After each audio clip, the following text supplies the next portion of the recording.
I think it's really hard in every market because the people who are slow all talk to each other about that it's slow, and I think that the people who are cranking keep their mouths shut. And so I think there's plenty of pros that are in growth phase and their businesses are growing, and I'm blessed we have 500 members, so I get to talk to people in every category, and yes, I think there's a huge percentage of people who are things are slow and the couples aren't deciding and they're ghosting us and everything's so last minute or the weddings are too small. And I think either they're not pivoting to what's coming. They're falling behind. They're doing things the way they've always done it and not realizing that the industry has shifted. Welcome to The Right Fit. Today, we are joined by Shannon, a powerhouse wedding vendor coach, speaker, sales strategist, and the co founder of Wedding Venue Map in Central Florida. Shannon is an expert at turning yes into I do, helping vendors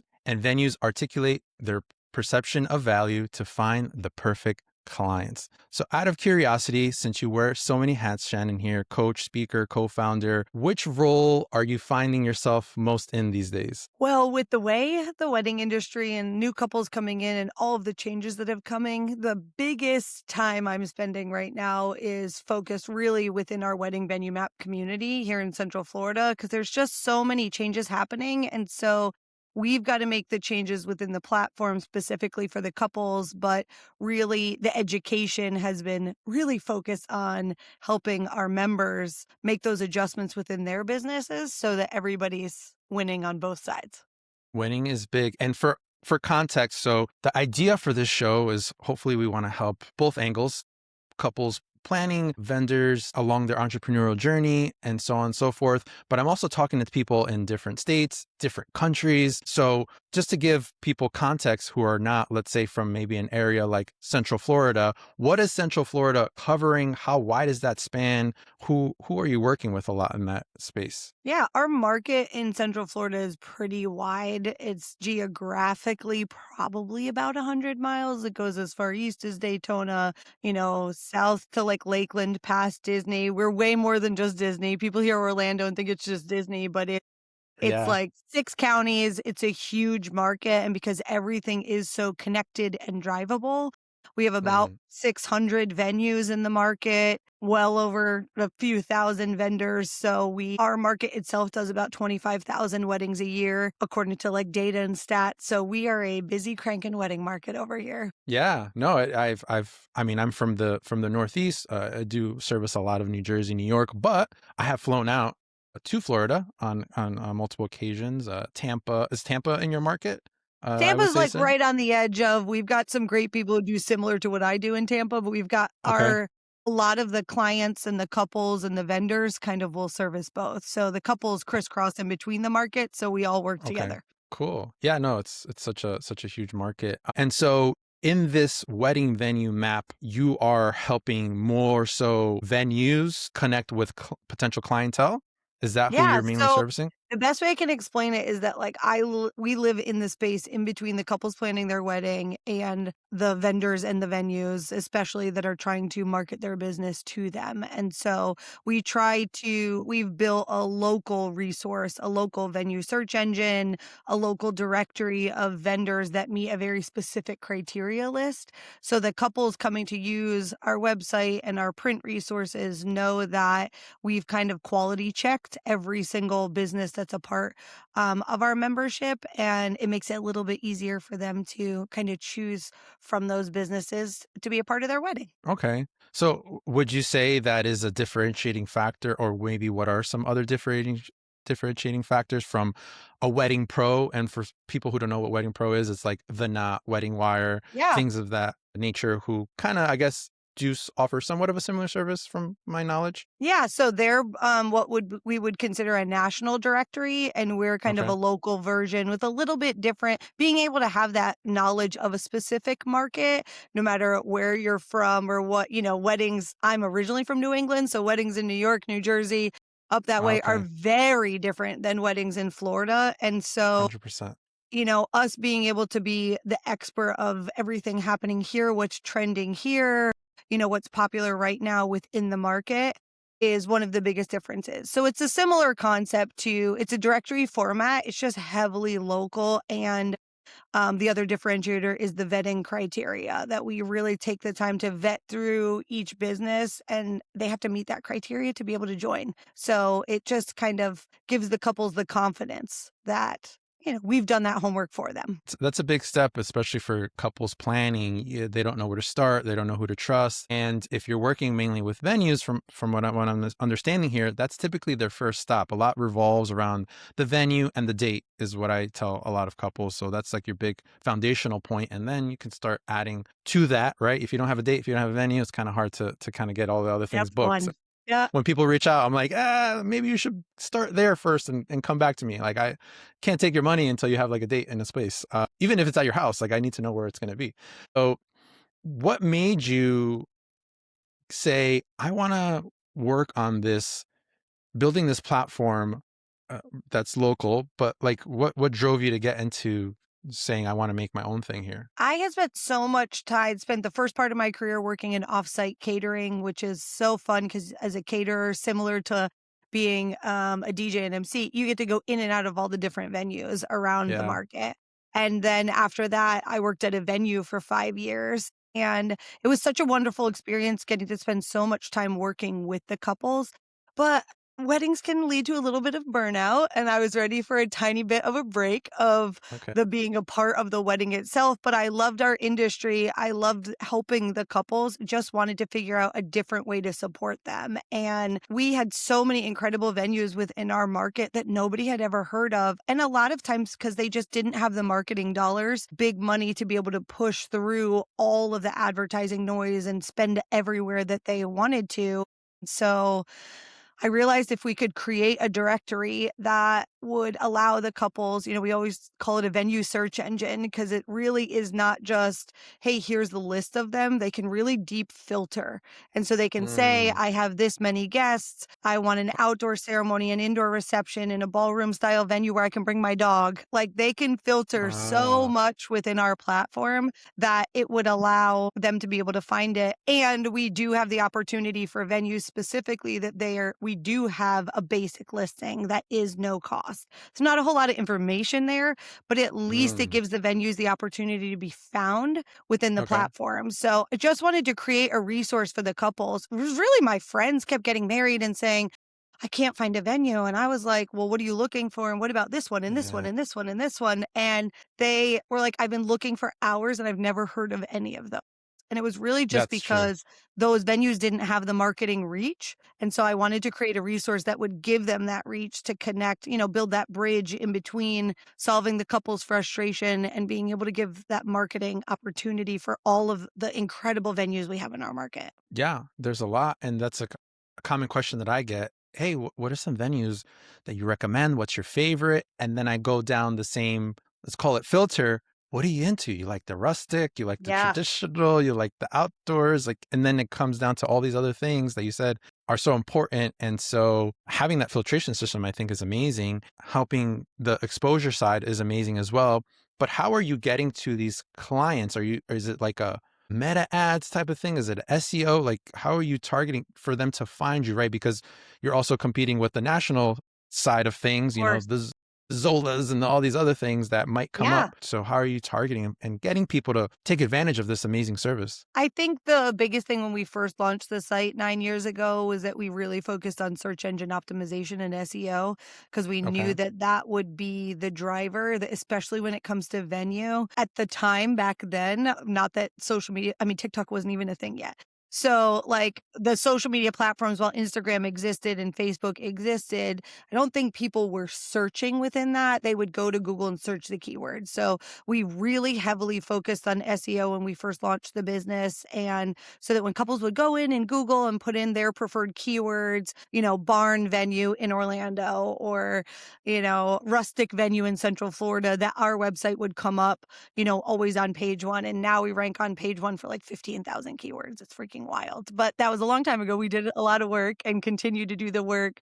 But I think that differentiator we talked about of us having the opportunity to have both free listings and paid listings for the venues, them being able to have, really basic info or that essential information that couples really wanna see, created a resource that our entire local wedding market supported. So while we do participate in wedding shows and we do have an actual print map, and that print map, we distribute 15,000 of those a year. So that's another way people find us. They're in every bridal salon, in the jewelry stores, and things like that. I really think our community was a huge part of it because anytime Mm, anyone in any Facebook group, even today or anywhere, says, I'm looking for a vendor like you, it's so much easier to say, here's a few of our favorites, but just go to Wedding Venue Map because they're all there. And yeah. so we're constantly getting tagged and commented and people saying this is the resource to use because we built a resource that was so helpful. How does that feel? Wild. Like it was Yeah. so, you hope that it's going to happen, that you can create something that's different and that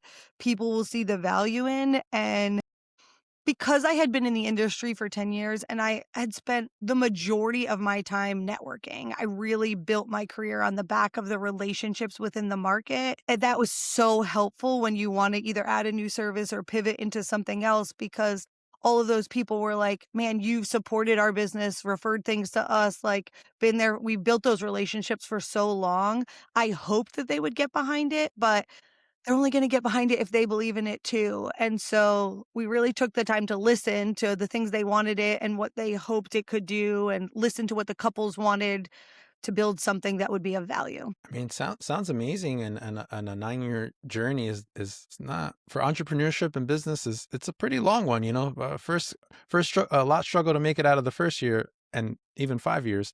So congratulations on that, and it sounds like there's still more to go. So I mean, the journey I'm sure is continuing. Things are always evolving. Always. But that the fact that you have a lot of that organic reach and that and I consider organic reach part of that Facebook thing that you mentioned because those are people commenting and Mhm. tagging and, so that's kinda like almost like the new word of mouth in a way. Yeah. So I think that's amazing that it's grown to be that, and it's such a needed tool for somebody starting out. I did wanna ask you a little bit about your wedding coaching stuff though, Yeah. because I'm curious. First and foremost, who are you coaching as a wedding coach? Is it still these venues, or is it other wedding pros or event pros? Yeah, I always say like, favorite category to coach is gonna be venue because it is, like, the sweet spot that I have the most experience in, but sales is sales is sales is sales, and so it doesn't matter. The process doesn't really change of the steps of the sale and the things you have to do in what order to really, like, win the sale. It's just different terminology and different things in terms of what you're saying and how you're saying it. But in general, the system still applies. So the majority of who I coach and work with and kind of guide and resources and tools is venues, but I still work with a lot of vendors in different categories also. Okay.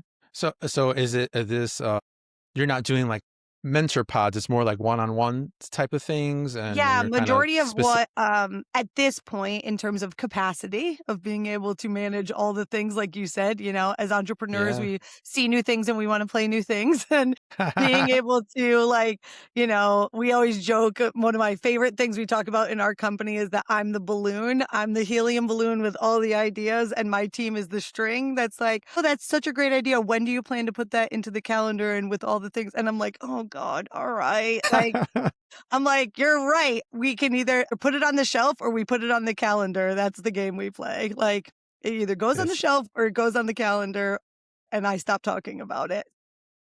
Yeah. But I think that with the capacity of being able to work with people and meeting them where they're at, I've done individual coaching for a long time. On the venue side, we've got 2 fantastic courses that have been built that are online education that people can kind of take, how to drive that lead to a tour and how to get that tour to close the contract, which is very specific to the venue space. Very.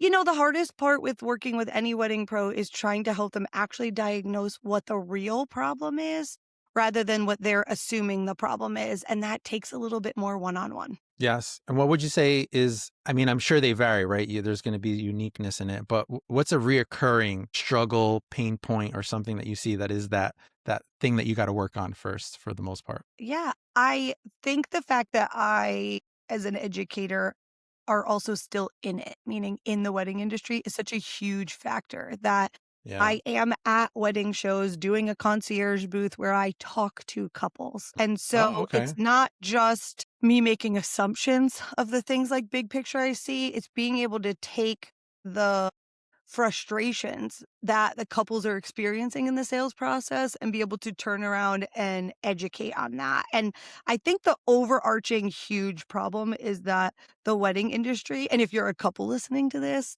I'm sure you'll agree, we have way overcomplicated it. We have created so many steps and we use so many words that you guys don't even know what it means. And like we have put so many friction points in that if we can just simplify everything and create clarity and simple packages, transparent pricing. If we can simplify it all down, it moves the needle so fast on the other side. I love that. I love that, and I agree that that has occurred. Could it be through social media or other things? I'm not sure, but yes, we're adding the fancy terms and the jargon, or the people are just lost. Half of my consultation, I think more than half, is just breaking it down Yep. as much as I can. Let's get straight to it. And sometimes I use that analogy, or like that connection of like, you hear all these words, but what do they mean? Or like, what does that mean for what I'm doing for you? And then I think that's what they want to get down to the bottom of it too. And I've also been more upfront and transparent in like sharing like what I offer. I mean, from a sales point, and I'm sure we could have a whole other call on this. It's like, do you share pricing? Do you not share pricing? Do you share starting, the range? I mean, there's so many different ways of doing it, but that's more of like a sales type of thing. But I think it's important what you're saying. And from what I heard, you being on these at these shows, you're connected. You're not saying, I'm going to give you this advice from a really disconnected vantage point, like the boss who's never done your job before and they're telling you what to do. And you're just like, you have no idea like what's happening here. But this makes me think of a question that I would love to have your feedback on. I've been hearing from a lot of wedding pros, at least in my area, that things have slowed down. Have you heard that in your market? Have you heard of Mhm. any of that?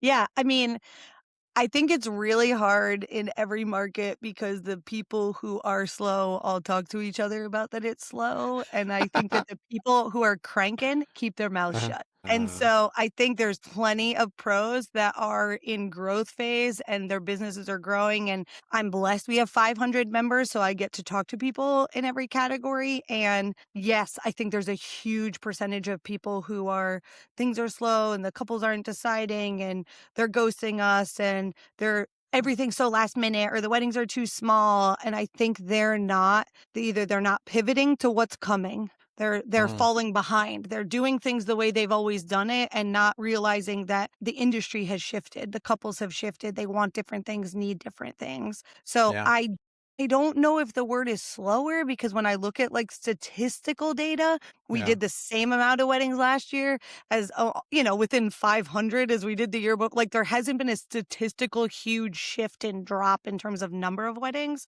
I Mhm. just think that the businesses aren't listening to the couples and they're not meeting them where they're at. I Mm. think that's one of the huge factors. And I think the other factor is that there's a lot of us who've been in the industry a long time, me being one of them. And at 20 Mhm. years in, although I'm only 45 years old, I am not a 25-year-old. And so if you do not immerse yourself in the next generation, like, Yeah. we were talking about terminology. My stepson's getting married and he said to me, he's like, "What's a shooter?" And I'm like, "What are you talking about?" And he goes, "Why would they bring a gun to my wedding?" And I'm like, "Are you looking at photographer stuff?" And he's like, "Yeah." And he goes, "It's like two shooters or one shooter." And he's like, "What? I don't." And I was like roaring with laughter, right? But you need to be listening to what these people are saying so that you realize it's one photographer or two photographers. But when we use these terms, so I just think there's a relevancy factor for people who've been in the industry a long time. They've been saying, "I've been doing it this way," and they don't wanna meet the couples where they're at. They're expecting the couples to meet them, and they're becoming not relevant, which is leading to them being slower. Yeah. Yes, I share that feedback to a certain extent.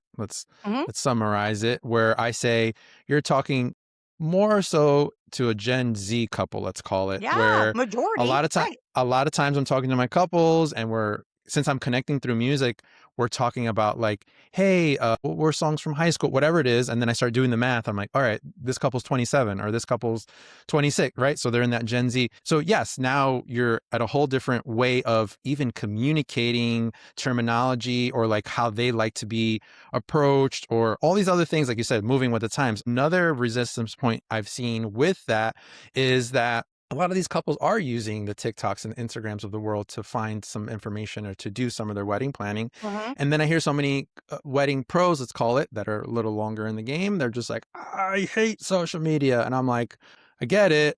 But I mean, I don't know. I'm not saying you have to do it, but your couples are living there. So it's up to you if you I want mean, to I get in think front of you them or have not. to do it though, Yeah. right? 5 Yeah. years ago, coming out of COVID, one of my favorite phrases that I would say as a coach was, "You don't have to do all the things." Like, you just have to pick a few things to do it really well. I can't say that anymore because it depends on some people are Googling, some people use national directories, some people use local directories, some people go to wedding shows, some are only on TikTok. I have family members who don't have Instagram or TikTok at all in their 20s. They're only on Facebook. I don't get it, but it is what it like. So you have to show up in the places and spaces, at least from a brand awareness standpoint. You don't want to not be able to be found where they go search you on Instagram because someone said, check this vendor out, and they go search Yeah. you and you don't even come up. Like, you don't have to have Mm, the most incredible content and post every day, but you have right. to at least be using all these platforms from a portfolio standpoint. Or Hmm. you're one of those vendors that becomes, it's really slow. And I'm like, it's not slow. It's that they're looking for you in certain places and you're not there. Yes, I agree with that 1,000%. And once again, at the end of the day, it's the choice that they have to make for whatever works for them. But yes, this is where a lot of couples are living, multiple platforms. Let's call it a multimodal marketing approach, if you had to give it Yeah. a term. But at the same time, yes, you have to diversify and be at least present. Like you said, you don't need to be a viral Instagram star or TikToker Right. or whatever. I've gotten my TikTok is I don't my Instagram is way better than my TikTok. Let's say it that way. But I still get leads from TikTok, Right. organic ones that just people ran across my page. Not a big following, nothing crazy. Sometimes I'm just resharing what I did on my Instagram. And I've literally, because I asked them, where'd you find me? And they'll say, I found you on TikTok or Mhm. whatever it is. And it didn't really cost me much more money because I already did the thing. It's a free account, whatever. So yes, I agree with that. But jumping back to the couples, because I want this conversation to be able to be a resource for both. Yeah. What's one of the biggest mistakes you see couple make in the planning process before maybe they're even reaching out to a venue? I think they're not having I think they get very excited when the ring lands on a finger and she or he said yes, and they get all excited and they dive in before taking the time to stop. And you've got to take that just really quick short stop to say, what do we actually want? Let's make a guest list and see how many people are on that guest list. Let's, have that very real conversation about how much money do we have? Like, what can we spend? Having the conversation if parents are contributing, which is wonderful if it happens, but doesn't happen always, and saying how much time do we need to save and what do we, because when you jump into the planning you end up accidentally falling in love choosing something and signing contracts, and maybe you don't have the money to pay for all these things because you haven't done a little bit of the research first. And so I think it's important to stop, take the time to have what's important to you, what's important to me. Let's actually make a guest list. Like, my family members who are getting married, one of them had a wedding with 100, one had a wedding with 250, and one is having a wedding with 30. And because Mm, they were really able to look at what's important to them, how much money do they have? Obviously, I guided that because they had somebody in the wedding industry in their pocket, but most cheat couples sheet. don't. Yeah. Yeah, they had to cheat, but most couples don't, and so they dive in, they start looking at venues that are way out of their budget and price range, and then they start committing to things not knowing what anything else costs. And so I think you've gotta slow down and do a little bit more in that budget phase before you dive into the planning. That, I think, is the biggest mistake. Pause and budget. We need to make like a phrase or something because I am not usually the first vendor that is being booked. Mhm. Obviously, like we talked about, you need the venue, the date. I'll say photographers usually are before me as well. So I might be, maybe three on the list, four on the list if I'm lucky, right? But then I feel that from a wow, we love you so much but we spent all our money on the venue. We're venue poor, venue broke. I don't know if there's a term for it, but No, I I see call it that. venue poor. It's the perfect Yeah. term. We are venue poor. So, I mean, man, I wish there was a way, because I feel like I see this happen more often than not. I wish there was a better way to even kind of get that information out there, like how to not become venue poor. Like you But need to don't like you think start that here. part of the problem really is that our industry is still not being as progressive with transparency and pricing? Like, I think if every vendor category could figure out, and I do think this is part of the challenge in the sales process and it's holding things back, is that if as an industry, as businesses, we chose to give at least a range, here's what I feel like the couples could do faster research that they would be able to jump on, or if we used our social media platforms and Instagram and TikTok and things like that to be making, here's the average cost of things within the market, right? If I was a planner, I'd be like, florals range from this to this, DJs range from this to this, photographers range from this to this. So that way, if I'm a couple, I can be like, oh, so if okay, so there are photographers who are 2,000 to 10,000, right? Like whatever. The Yeah, range could be huge, but then if they're like, absolutely. "Well, that's not really that important to me. I'm going to lean lower than Mm, higher." But if in their head they thought a photographer would be $600 because they have no idea what it would that cost, happens. then they see 3, 4, 5,000 and they freak out and they do nothing and then they ghost everyone because they're like, "I don't have any money. I'm just going to do nothing." Sticker shock for sure. Yeah, I feel like Yeah, it for happens sure.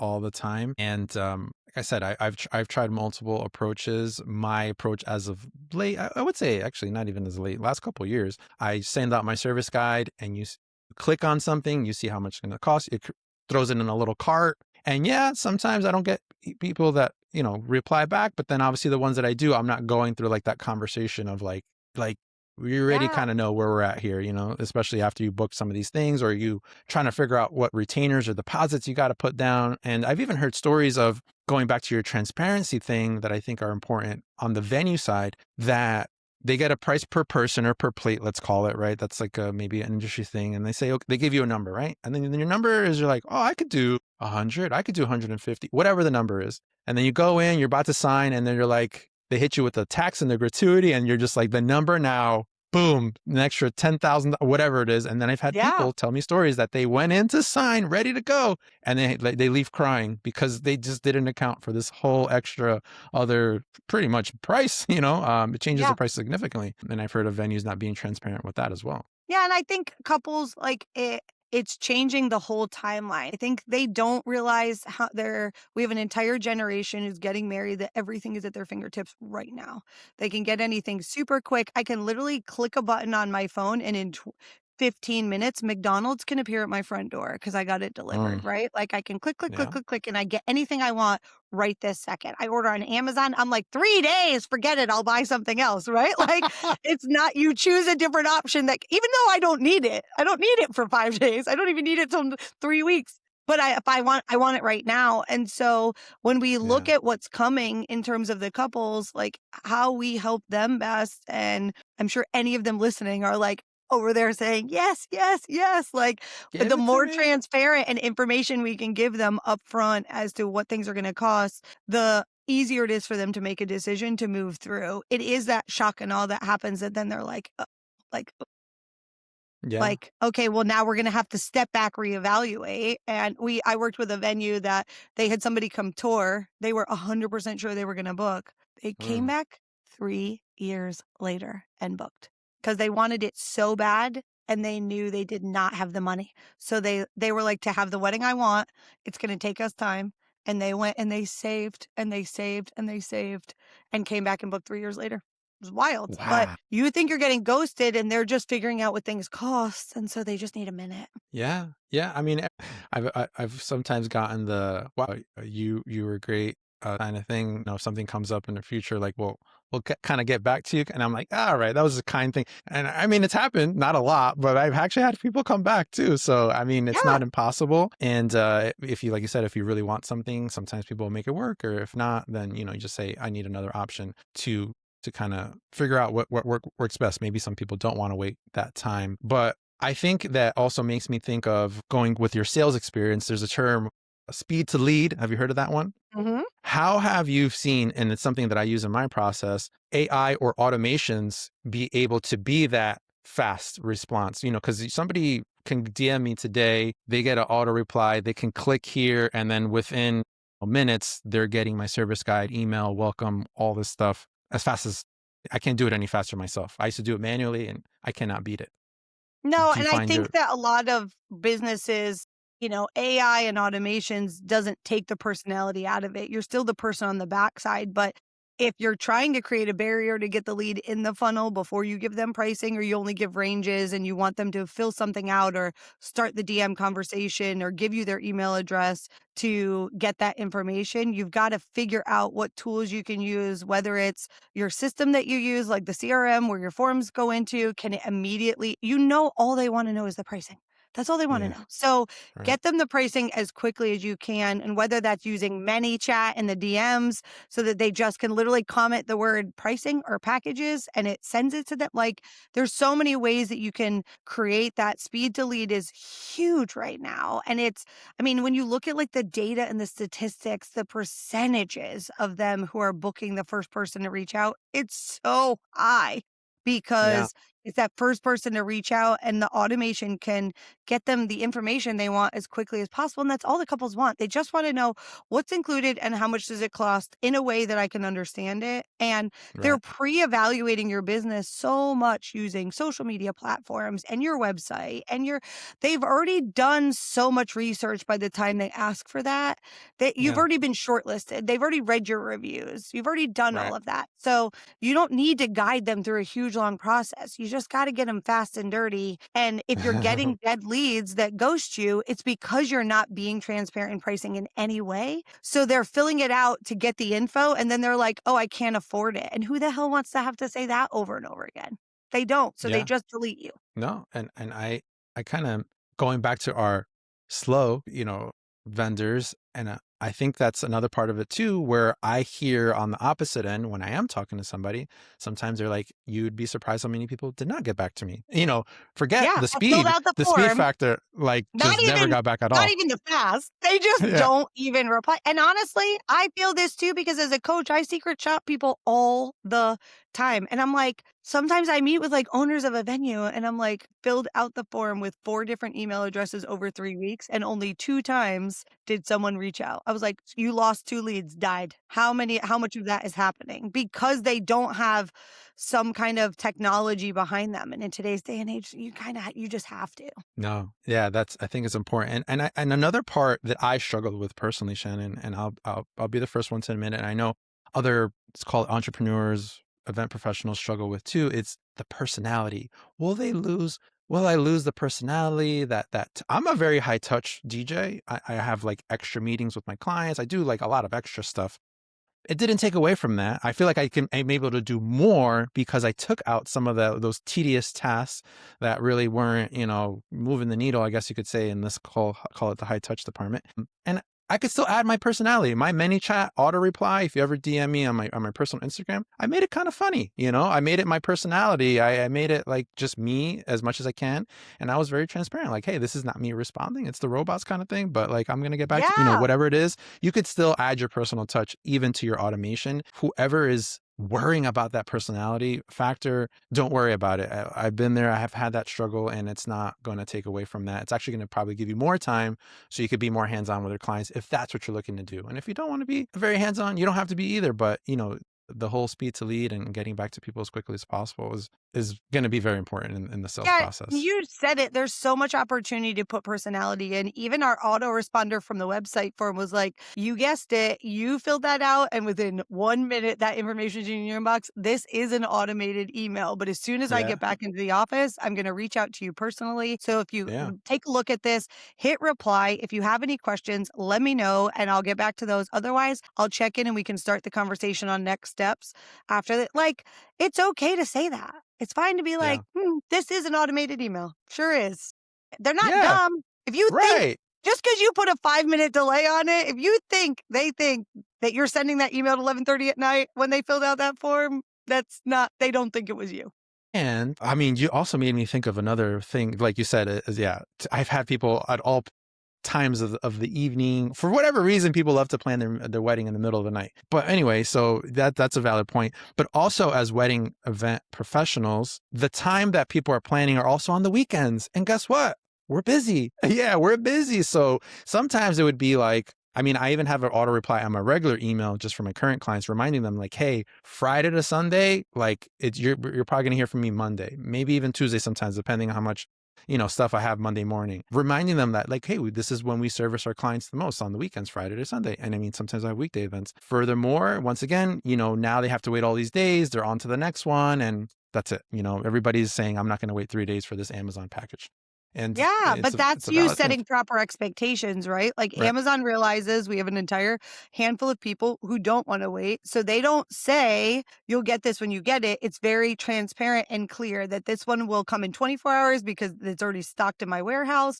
This one's going to take 3 days. This one's going to take 7 days because it's coming from China. Like they will tell Yeah. you exactly. So when you set that proper expectations, you are servicing the customer better by getting Yes. them what they want quicker and faster. And so for those people who are high touch, who are like, oh, I'm like, that is high touch. High touch is getting them what they want as quickly as you can in a Right. way that it like solves the problem. Right. And I mean, not to spend too much time on automations, but like I've even built ones for like smaller things, like they need a COI or something like that. Like here, click here and you can fill out the information versus it was like a back and forth email exchange to get to the same result. Like we just saved so much time on your end too as a person, Mhm. who has to send out these emails, or then I'm going to be like, "Hey, well, I need this information, or what is the venue?" And like, "Hey, you could upload it and submit what you need here, and I'm going to get back to you within a couple of days." And that's it. We're moving forward. We're saving time all around.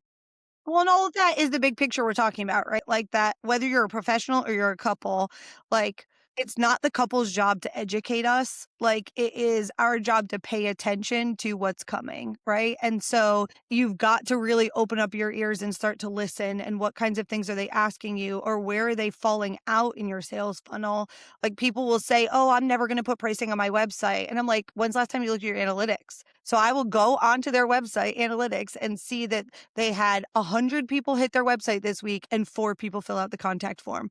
That conversion is really bad. And I'm like, they're looking for something you're not giving them. Like, can you Mm, test it? Can you try it? And so our yeah. job in hospitality and taking care of people's weddings is that it's the best day of their life. Like we work so hard on event day. Let's make the process beforehand so much easier for them. And if you're Yeah. a couple right now, you're over there going, yeah, like, yes, make our lives Yeah. easier. But I'll also say for the couple going, yeah, if this said wedding vendor is setting some type of parameters and saying, here's the fastest way I'm going to get back to you, try to stay within those, right? Because then sometimes people, I'm not saying not to use the ManyChat. I actually have a ManyChat as well, but there are some wedding professionals I've seen on their bio, like, please email here, don't DM, whatever it is.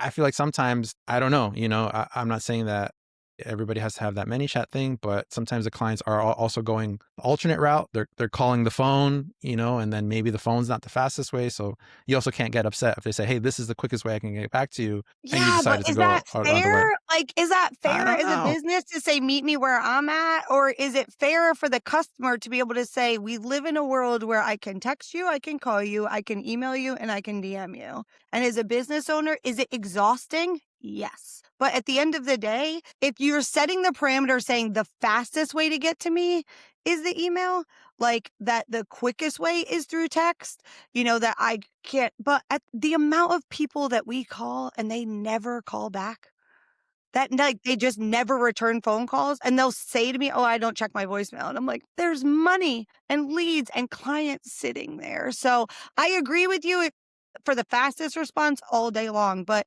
if you're going to have an Instagram and a Facebook, you have to check the DMs. I don't care if it's once a Oh week. yeah, Like, yeah, yeah, yeah. you have to at least try, but you've gotta onboard your clients and guide them through, "Here's what it looks like after you're working with me so we can track it all." I think it's just a fail on the side of the businesses of not controlling the conversation.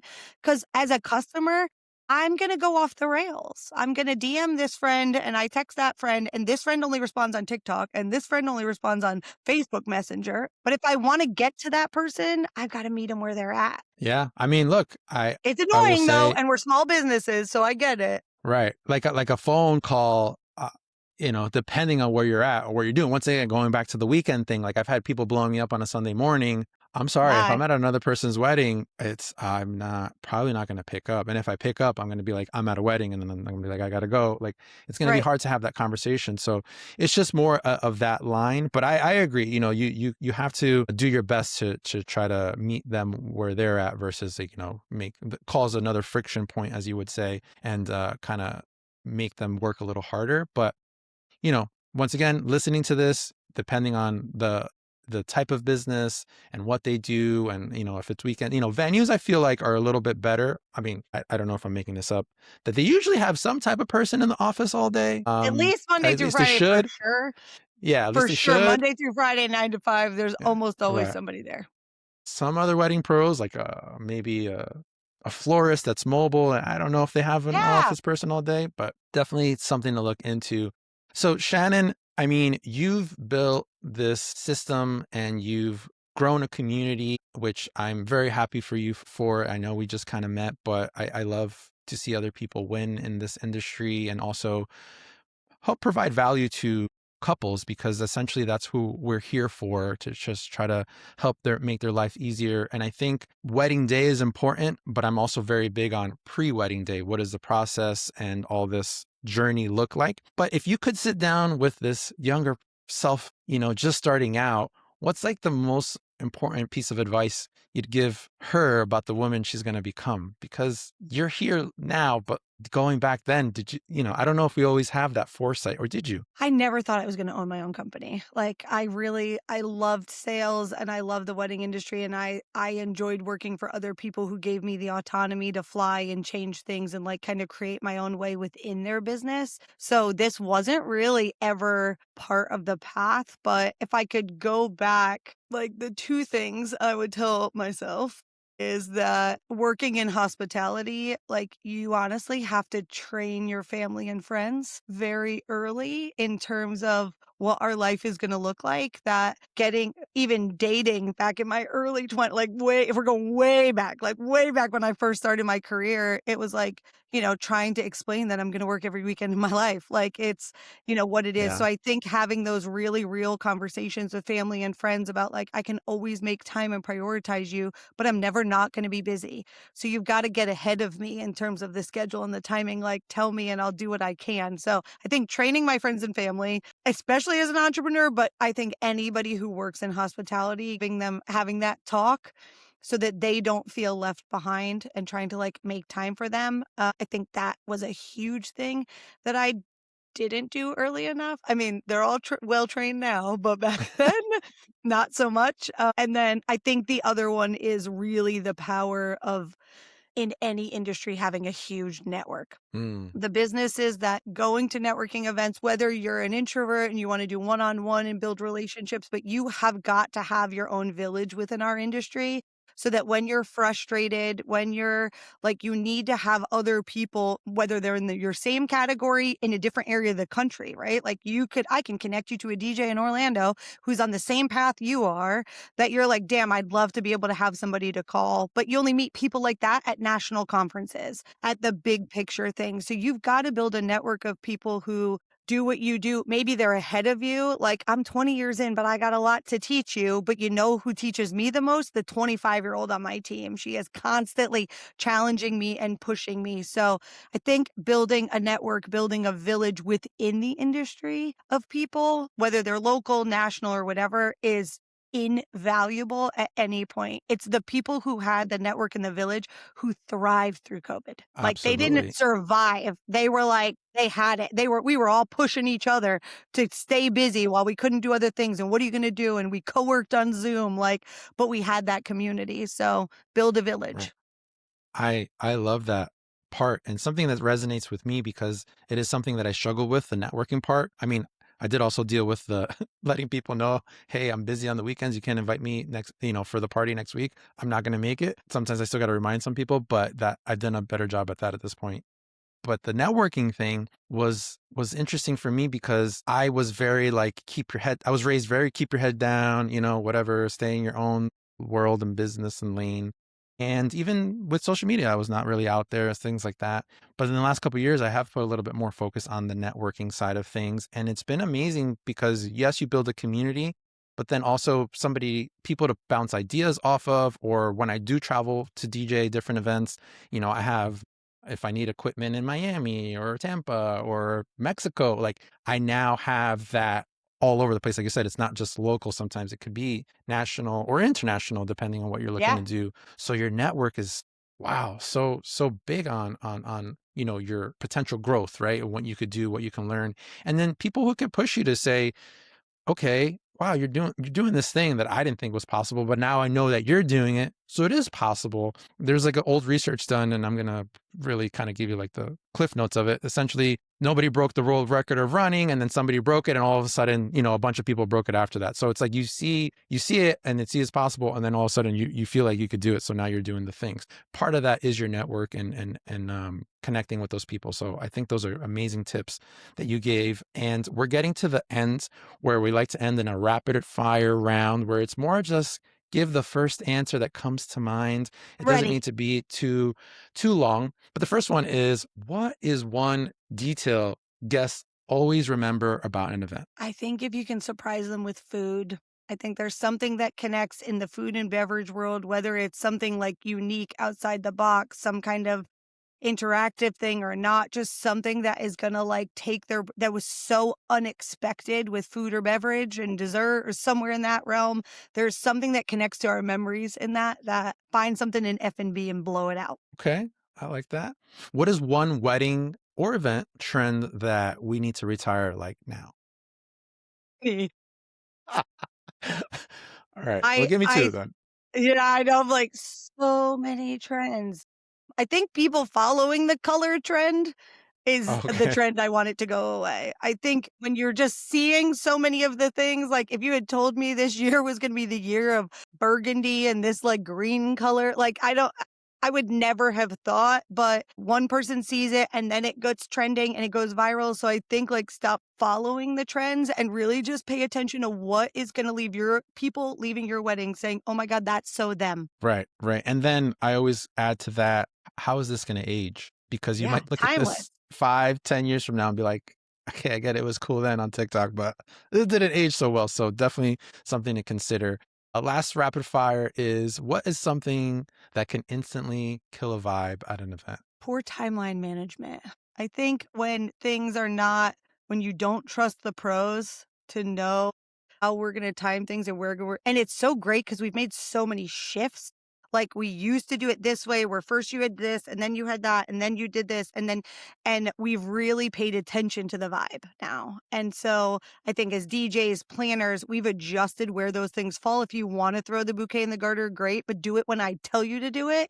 Don't do it when you think you should do it at the end, because like, we are building energy here. We build it from the when people walk in the door all the way through, and so I think timeline management of putting things in the right places in the right order is when it's done poorly and you don't have a planner, a DJ, a photographer, someone really helping to guide you through that, you'll kill the vibe. I agree. I agree on that a lot. And this last question, it's not rapid fire, it's just more whatever comes from your heart here. Shannon, we're here at the right fit. So we're always curious, what makes a client the right fit for you and what you offer? I think it's just about finding specifically for wedding venue map, like the finding those couples who really are just trying to stay local, and do it in whatever way they want to do it, whether it's on a tight budget and small, whether it's a tiny elopement or you want to throw 300 people at the Waldorf Astoria, let's do it. Like knowing that you have a local resource here that